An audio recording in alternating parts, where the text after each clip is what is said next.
బులెటిన్లో breaking news చూస్తున్నాం.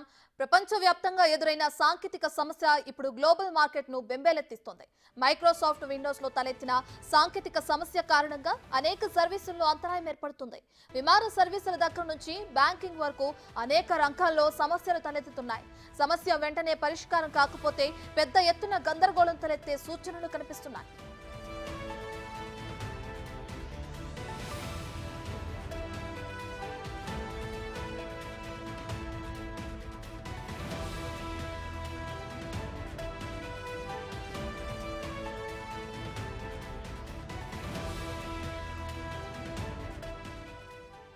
ఈ గ్లోబల్ ఐటీ సమస్య మూలంగా భారత్లో అనేక దేశాల విమానయాన సంస్థల్లో చెకింగ్, బుకింగ్ సహా విమాన సర్వీసులకు అంతరాయం ఏర్పడింది.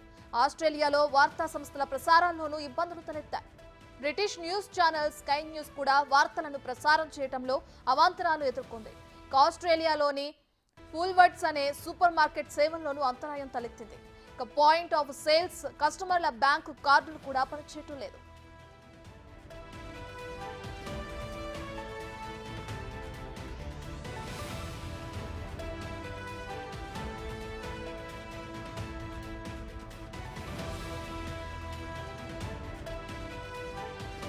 కొన్ని దేశాల్లో ఆన్లైన్తో అనుసంధానమై ఉన్న పోలీసుల వ్యవస్థలు సైతం క్రాష్ అయ్యాయి. లండన్ స్టాక్ ఎక్స్చేంజ్ లో కూడా సమస్యలు తలెత్తాయి. అక్కడి మెట్రో సర్వీసులు సైతం నిలిచిపోయినట్లు సమాచారం అందుతుంది. అమెరికా ఫెడరల్ ఏవియేషన్ అడ్మినిస్ట్రేషన్ కార్యకలాపాలు సైతం దెబ్బతిన్నాయి.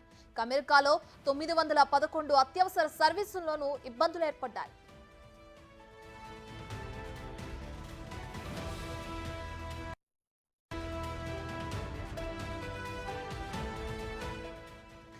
గ్లోబల్ ఐటీ సమస్య ఢిల్లీ విమానాశ్రయంలోని కొన్ని సర్వీసులపై ప్రభావం చూపింది. గ్లోబల్ ఐటీ సమస్య కారణంగా ఢిల్లీ ఎయిర్పోర్ట్లోని కొన్ని సేవలు తాత్కాలికంగా ప్రభావితమయ్యాయి. ప్రయాణికులకు కలిగిన అసౌకర్యానికి చింతిస్తున్నామంటూ ప్రకటించాయి ఢిల్లీ విమానాశ్రయ వర్గాలు.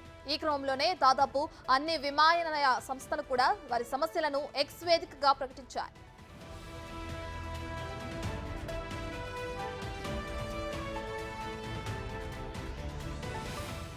గ్లోబల్ ఐటీ సమస్య తలెత్తిన క్షణాల్లోనే విమానయాన సంస్థలతో పాటు పలు వ్యాపార సంస్థలు వారి సర్వీసులకు అంతరాయం కలిగినట్లు ప్రకటించాయి.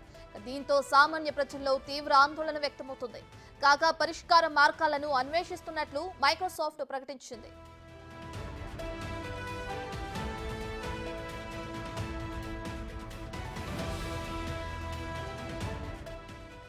మైక్రోసాఫ్ట్ డౌన్ నేపథ్యంలో ఆ కంపెనీతో సంప్రదింపులు జరుపుతున్నట్లు కేంద్ర ఐటీ శాఖ మంత్రి అశ్విని వైష్ణవ్ వెల్లడించారు.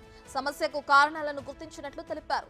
అలాగే దాన్ని సరిదిద్దేందుకు అవసరమైన సాఫ్ట్వేర్ అప్డేట్స్ కూడా సిద్ధంగా ఉన్నాయని ఆయన వివరించారు. సిఆర్టీ తగిన సాంకేతిక మార్గదర్శకాలు, సూచనలు జారీ చేస్తుందన్నారు. అంతేకాదు నేషనల్ ఇన్ఫర్మేషన్ సెంటర్ ఎన్ఐసిపై దీని ప్రభావం లేదని స్పష్టం చేశారు. అలాగే మైక్రోసాఫ్ట్ సాంకేతిక సమస్య ప్రభావం ఎస్బీఐ పై లేదని ఆ బ్యాంకు ప్రకటించింది. ఈ మేరకు ఎస్బీఐ చైర్మన్ దినేష్ కుమార్ కారా ఓ ప్రకటన విడుదల చేశారు.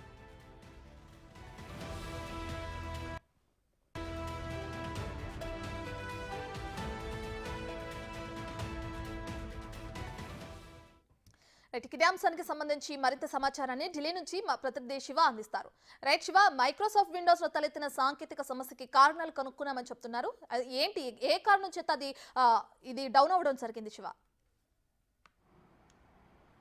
రైట్ రత్న, ఇటు దేశవ్యాప్తంగా మరియు ప్రపంచవ్యాప్తంగా కూడా మైక్రోసాఫ్ట్లో సాంకేతిక లోపం వల్ల అనేక ఇబ్బందికర వాతావరణం ఏర్పడింది. ఇటు బ్యాంకింగ్, మీడియా, అలాగే విమాన సర్వీసులకు సంబంధించి కూడా తీవ్ర ఇక్కట్లు అయితే ఎదుర్కొంటున్నారు. దీనికి సంబంధించి సమస్య ఎక్కడ మొదలైంది, ఎందువల్ల ఈ సమస్య వచ్చింది అనే దానిపై కూడా మైక్రోసాఫ్ట్ సంస్థ గుర్తించింది. దానికి సంబంధించి ఆ సొల్యూషన్ రెక్టిఫై చేసేందుకైతే ప్రయత్నాలు కొనసాగిస్తున్నారు.